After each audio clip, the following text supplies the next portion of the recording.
You remember when we were talking about a year or two ago, a couple years ago, Justin Marks said about, they were like, hey, man, what is Trackhouse? And he says, we want to be disruptive. We want to be, and that's kind of this mentality of Carson. He's like, I don't know that he's intentionally like going by this, but he's a disruptor. And sometimes that can be unsettling on the competition and be productive, right? I think there's one thing that I would love for you to put in a clip. Denny doesn't like it. He said so on his podcast that the competitors aren't happy, but the media is. Well, he's right. The media loves it. The media loves it, by the way. Just ask him and they'll tell you, oh, we love Hocevar. Well, no question you do, because he's giving you some content. As a competitor, though, it's going to come back around. He'll be in a position where he thinks he's about to win, and then someone will decide that he's not going to, and that's going to suck. You're just never going to get anyone to give you a break. He certainly is exciting to watch if you're a race fan. Those are not the moves that you have to make to win the race nowadays. I think he's missing a little bit of the craftsmanship of winning these races beyond just having a fast car. Let me ask you this. I keep hearing, well, he's going for it. If I'm 3 car lengths behind Carson Hocevar and I go through the grass into turn 1 and then wipe him out, is that just me going for it?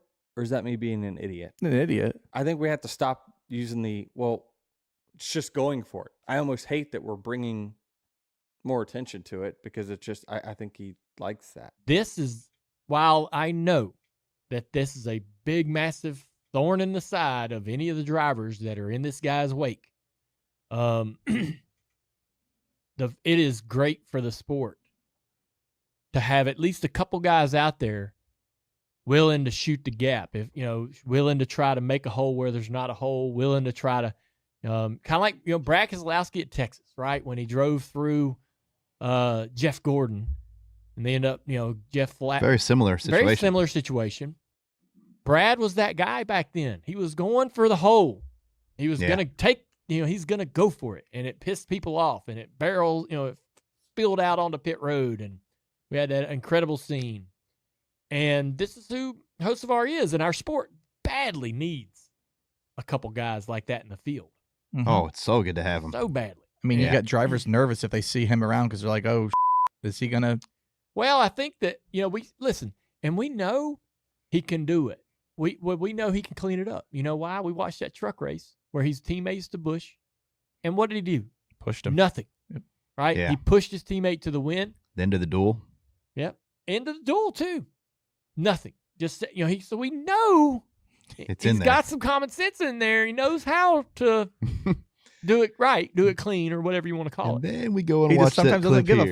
Yeah, and then sometimes he's like, hey, man. Then we watch this clip here. I also will say that Atlanta lends itself to that sort of balls to the wall mentality. I mean, the way they race all day long there, how could you not be willing to just risk it all on that final restart with an opportunity to win the race? I also wonder, was he getting amped up because during that red flag that he's doing the whole shake and bake stuff? So then you're like sitting in the car ready to go, and that happens, and like you imagine that he's like feeding him one of these Red Bulls. Yeah, he's just ready to go. Yeah, get him some wings and fly. I would not want at Atlanta with the green white checkered. I would not want to see the 77 in my mirror. Yeah, that's not who I'd want to line up to help. And that's a compliment, right? I know a lot of people are gonna be on either side of this. They're gonna say, "Hey, man, I like it. I love the wild mentality and what kind of action and drama it creates." Some people are gonna be mad that he's a wild man. Well, that's a good thing, though, honestly, for the sport.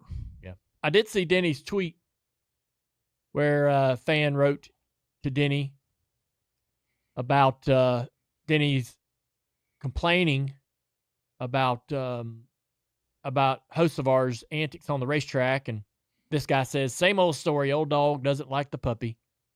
The sport's changed, whether you like it or not, Denny. NASCAR was sued, and part of the suit was the return to old school racing.